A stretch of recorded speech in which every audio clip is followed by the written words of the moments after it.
This edition of FedGov Today with Francis Rose is sponsored by Horizon 3.ai and Carasoft.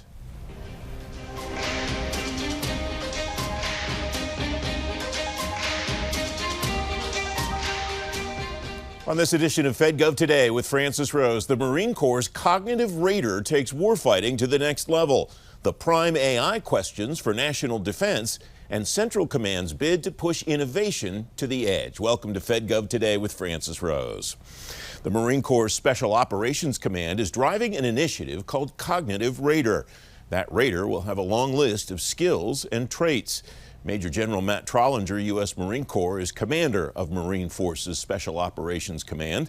At Soft Week 2023 in Tampa this week, I asked him about his command's mission and how his command will develop cognitive radars. So, Marine Special Operations Command, our platform is our people and our Marine radar. And so we work very deliberately to produce the special operator that makes a difference on the battlefield today or in the competitive space today, but then is also prepared to operate in the future operating environment, which we know to be evolving and growing to be more complex and potentially, in our future against a peer adversary. And so we work very hard to generate that special operator that can bring capability to bear today to make a difference, ideally to prevent anything from happening, but then, if we have to, we want to be able to perform in the manner that is required in conflict. And so we're nested very closely with the Marine Corps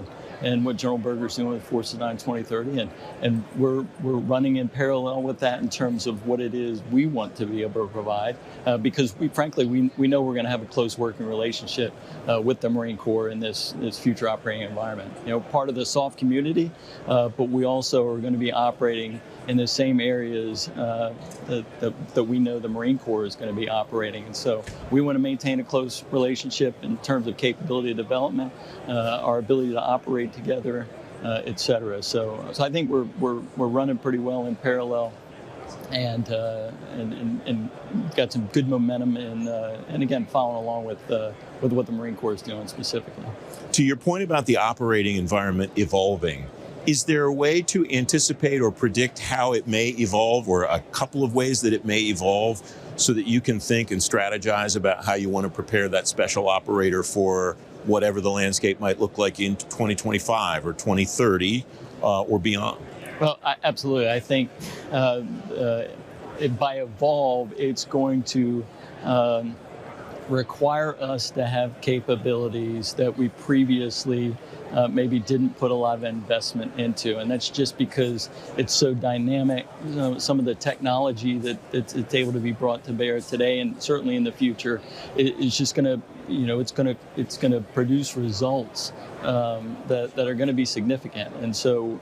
We have to be able to use those technologies to produce our own results, but we also have to be able to counter it. We have to be prepared for what the adversary could bring to bear and counter it to our benefit, to support the joint warfighter in that environment where, there's going to be a lot of considerations that we're going to need to ensure we work through to be successful. It's interesting to me that you mentioned people first. I'm not surprised. It's a common thread among people that I talk to in the community, but I don't see much at this show about people. What do you need from your people? What kinds of people do you need to continue to develop that special operator of the future? Yeah, we need an individual that can operate as an individual, but also can be a part of a team. And we need an individual that is willing to do the hard things, to be challenged and be tested, has grit, determination.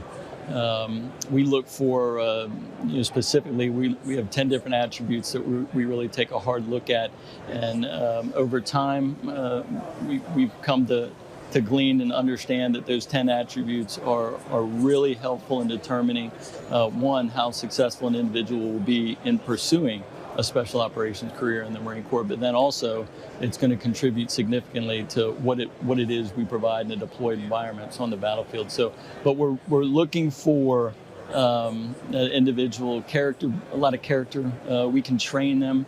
Some of the attributes, perhaps, we can train help them grow in those areas. But they've got to have a good foundational character base, and but we can work with some of the others. I note that a panel that you spoke at here is titled "Attracting and Selecting Key Talent." A lot of times that talks about, those panels talk about retaining the people that you want. Selecting was an interesting word to me because it implies you don't take everybody that comes in the door. Don't take everybody. We don't take everybody because some may want to do it, but they frankly just don't have what it takes to be a part of the team. While we're grateful for everybody who may want to pursue it, not everybody can. And we do have a very deliberate selection process. Love to give everybody the opportunity to pursue this path, but it isn't for everybody, and we need unique special skills, attributes that I talked about that we know are going to enable us to be successful. So we're looking very hard at that and who it is we select, because the consequences are significant, on that future battlefield or in the competitive space now. The ramifications of slip-ups can be dire, have strategic impact clearly. So that's all got to be considered in who it is we're selecting, and then investing an incredible amount of resources into their training. On the MARSOC website, there's a statement that one of your goals is achieving silent success and strategic impact. How does that inform the way that you go about advocating for what you need, the kind of people that you want, the kind of equipment that you want, and so on? Yeah, well, I think that speaks to, no kidding, who it is we're looking for. We're looking for somebody who can get the job done, doesn't need a lot of accolades, doesn't need to tell a lot of people about that, but they'll get it done. And so we strive to generate a culture. We refer to it as quiet professionals. I mean, we're dependable, we're reliable, but we're willing to fly under the radar. We don't need a lot of people congratulating us for all the great work that we're doing. We're comfortable knowing that we're making a difference. Again, to protect all those things that we hold dear in this nation, but it's a unique individual. It's somebody that's got to be okay with not a lot of folks maybe knowing about it. Does that make your advocacy job more difficult, easier, neutral? I think it makes it. It probably makes it easier because I think most folks would want to support that, and from an awareness perspective, I think it's good in terms of who we're trying to attract.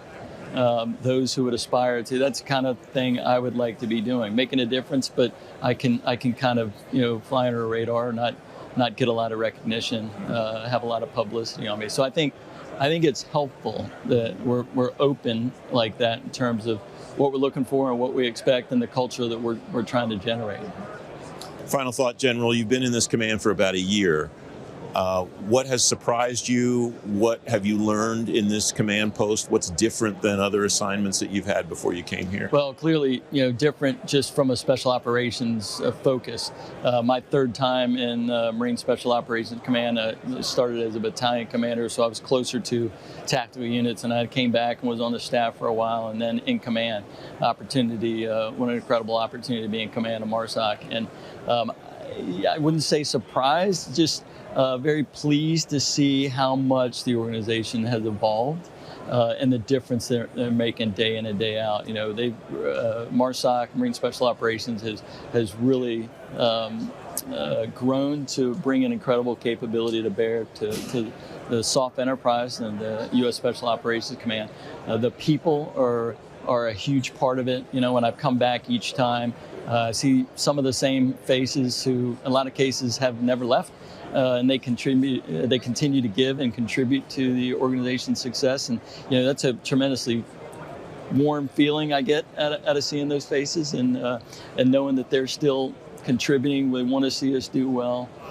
So not a surprise, just really good feeling to see all those, and some of them have taken off the uniform and continuing to work in support of us wearing civilian clothes now because they've retired a few years, but still want to be involved and have a lot to bring to the effort. So that's not a surprise again, but really pleasant to see all those who are pouring heart and soul into ensuring that we're able to bring something to the enterprise, again, in support of our national security objectives.